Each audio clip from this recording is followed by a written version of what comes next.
Hello guys, welcome back to another video. Guys, आप में से जो लोग बैंकिंग एग्जाम्स या फिर किसी और गवर्नमेंट एग्जाम्स की प्रिपरेशन कर रहे हैं, तो उनके लिए एसबीआई की तरफ से प्रोविजनरी ऑफिसर्स यानी कि एसबीआई पीओ 2025 का नोटिफिकेशन अनाउंस हो चुका है। आप देख सकते हैं ये नोटिफिकेशन 24 जून 2025 को रिलीज हुआ है। तो आज के इस वीडियो में आपको इस नोटिफिकेशन के रिगार्डिंग हर एक डिटेल्स प्रोवाइड करूंगा, जैसे कि इस एग्जाम को देने के लिए आपकी क्या एलिजिबिलिटी रहनी चाहिए, इसमें आपको कितनी वैकेंसीज देखने को मिल जाएगी, एग्जाम का पैटर्न क्या रहेगा, और उसके साथ साथ इस एग्जाम का सिलेबस भी डिस्कस करेंगे। So without wasting any more time, let's get started. तो फर्स्टली अगर हम एलिजिबिलिटी की बात करें तो इस एग्जाम को देने के लिए आपकी मिनिमम एज 21 ईयर्स की होनी चाहिए और मैक्सिमम एज 30 ईयर्स की होनी चाहिए।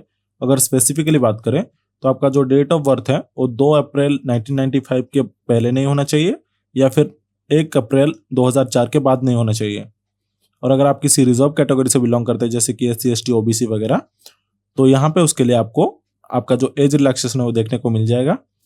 आपको यहाँ पे ओबीसी के लिए 3 साल, एससी एसटी के लिए 5 साल, और अगर उसके साथ साथ आप पीडब्ल्यूडी कैटेगरी से भी बिलोंग करते हैं तो उसके रिगार्डिंग आपको यहाँ पे आपकी एज रिलैक्सेशन देखने को मिल जाएगी। अगर हम एक्स सर्विसमैन या फिर दूसरे किसी सर्विस की बात करें तो उनके लिए आपको 5 साल की एज रिलैक्सेशन देखने को मिल जाएगी। उसके बाद अगर हम एकेडमिक क्वालिफिकेशन की बात करें तो आपके पास मिनिमम कोई सी भी ग्रेजुएशन की डिग्री होनी चाहिए, और अगर आप फाइनल ईयर में भी हो तो आपका जो ग्रेजुएशन है वो 30 सितंबर 2025 से पहले खत्म होना चाहिए।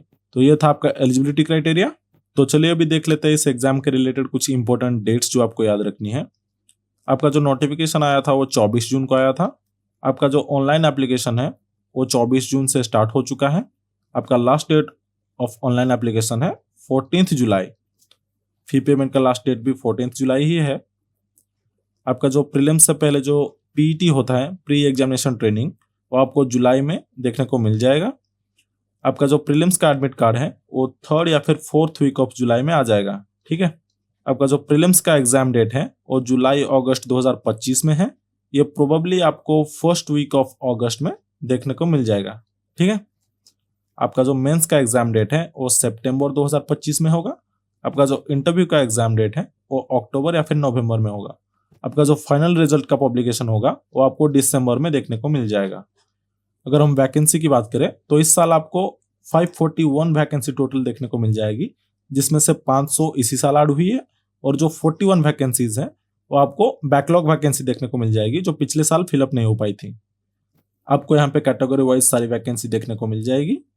तो चलिए देख लेते हैं इस एग्जाम का सिलेक्शन प्रोसेस कैसा रहेगा। इसमें आपको टोटल 3 स्टेजेस देखने को मिल जाएगी, प्रीलिम्स, मेंस और साइकोमेट्री या फिर इंटरव्यू। प्रीलिम्स जो रहेगा आपका वो फर्स्ट स्टेज ऑफ एग्जामिनेशन रहेगा। इसमें आपको ऑब्जेक्टिव टाइप के क्वेश्चंस देखने को मिलेंगी, और इसमें जो total number of candidates qualifying होंगे वो होंगे नंबर ऑफ वैकेंसी इंटू 10। ठीक है। और ये जो कैंडिडेट्स है ये आपको मेंस का एग्जाम देते हुए दिखेंगे। मेंस का एग्जामिनेशन हमारा सेकंड स्टेज ऑफ एग्जामिनेशन है। यहाँ पे आपको ऑब्जेक्टिव और डिस्क्रिप्टिव दोनों टाइप के क्वेश्चंस देखने को मिलेंगे। यहाँ से जो कैंडिडेट शॉर्टलिस्टेड होंगे उनका 3 टाइम्स आपको साइकोमेट्री और इंटरव्यू में टेस्ट देते हुए दिखेंगे, और यहाँ पे आपको एक मिनिमम क्वालिफाइंग मार्क रहेगा जो आपको सिक्योर करना पड़ेगा। अगर हम कुछ इंपॉर्टेंट चीजों की बात करें तो candidate should qualify each stage. आपको हर एक स्टेज पार करना पड़ेगा। The score of prelims will not be considered for the final merit list. आपका जो प्रीलिम्स का स्कोर होगा वो आपका फाइनल मेरिट लिस्ट के लिए कंसिडर नहीं किया जाएगा। आपका फाइनल मेरिट लिस्ट के लिए केवल आपका मेंस का एग्जाम और जो 3rd स्टेज का एग्जाम है इसका स्कोर आपका ऐड होगा। तो चलिए अभी देख लेते हैं हम प्रीलिम्स एग्जामिनेशन का पैटर्न कैसा रहेगा। यहाँ पे आपको टोटल 3 सब्जेक्ट्स देखने को मिलेंगी, English, numerical ability, reasoning ability. ठीक है। इंग्लिश के आपको 40 क्वेश्चंस देखने को मिलेंगे जिनके लिए आपको 40 मार्क मिलेंगे, और इसका टोटल ड्यूरेशन रहेगा 20 मिनट्स। न्यूमेरिकल एबिलिटी के लिए भी आपको 30 क्वेश्चंस देखने को मिलेंगी, टोटल मार्क्स 30, और यहाँ पे भी आपको टोटल ड्यूरेशन 20 मिनट्स का देखने को मिलेगा। रीजनिंग के लिए भी 30 क्वेश्चंस, 30 मार्क और 20 मिनट्स आपको देखने को मिल जाएगी। ये जो आपका एग्जामिनेशन रहेगा वो 3 सेक्शंस में डिवाइड होगा। हर एक सेक्शन 20-20 मिनट्स का रहेगा। आपका अगर हम टोटल देखें तो 100 क्वेश्चंस रहेंगे और आपको 100 मार्क्स मिलेंगे, और इसका टोटल ड्यूरेशन रहेगा आपका 1 आवर। ठीक है।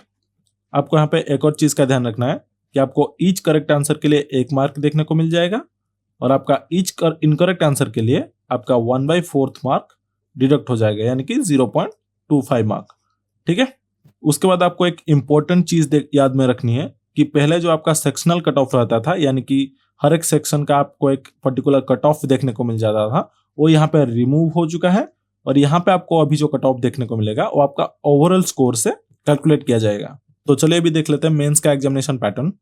इसमें आपको टोटल 4 सब्जेक्ट्स देखने को मिलेंगी, reasoning and computer aptitude, English language, data analysis and interpretation, general awareness जिसमें कि आपको इकोनॉमी और बैंकिंग के रिलेटेड क्वेश्चंस देखने को मिलेंगी। ठीक है, और उसके साथ साथ यहाँ पे आपको एक डिस्क्रिप्टिव पेपर भी रहेगा जिसमें कि आपको एसे, एप्लीकेशन, प्रेसी राइटिंग वगैरह देखने को मिल जाएगी। ठीक है, तो अगर हम देखें रीजनिंग और कंप्यूटर एप्टीट्यूड में आपको टोटल 40 क्वेश्चंस देखने को मिलेंगे और उसके लिए आपको टोटल 60 मार्क्स मिलेंगे। उसके लिए आपको 50 मिनट्स का टाइम देखने को मिल जाएगा। इंग्लिश लैंग्वेज के लिए 40 क्वेश्चंस के लिए 20 मार्क्स, यानी कि हर एक क्वेश्चन का हाफ मार्क, और इसके लिए आपको 40 मिनट्स।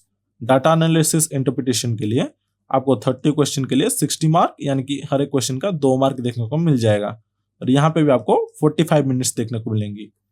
और जनरल अवेयरनेस के लिए आपको 60 क्वेश्चंस के लिए 60 मार्क्स, और यहाँ पे भी आपको 45 मिनट्स देखने को मिलेगा। टोटल आपका 170 क्वेश्चंस के लिए 200 मार्क्स रहेगा, और टोटल ड्यूरेशन जो रहेगा वो रहेगा 3 आवर्स का। डिस्क्रिप्टिव पेपर में आपको नंबर ऑफ क्वेश्चंस तो नहीं पता, लेकिन टोटल मार्क जो रहेगा वो आपका 50 मार्क्स रहेंगे, और इसके लिए आपको 30 मिनट्स का टाइम दिया जाएगा। अगर आप एक चीज नोटिस करोगे तो आपका यहाँ पे जो इंग्लिश का टोटल वेटेज रहेगा वो टोटल 70 मार्क्स का रहेगा, क्योंकि आपको यहाँ पे डिस्क्रिप्टिव जो पेपर रहेगा वो इंग्लिश का ही देखने को मिलेगा। ठीक है, तो लास्ट में हम यहाँ पे इसका सिलेबस देख लेते हैं।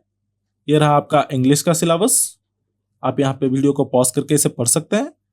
ये रहा आपका क्वांटिटेटिव का सिलेबस, और ये रहा आपका रीजनिंग का सिलेबस। इस पीडीएफ का लिंक मैं आपको अपने टेलीग्राम ग्रुप में दे दूंगा, वहां से आप इसे डाउनलोड करके इन सबको देख सकते हैं। ठीक है, तो ये था हमारा एसबीआई पीओ के नोटिफिकेशन के रिगार्डिंग कंप्लीट वीडियो। अगर आपको वीडियो पसंद आई हो तो वीडियो को लाइक, शेयर और चैनल को सब्सक्राइब जरूर से कर लेना। Thank you for watching.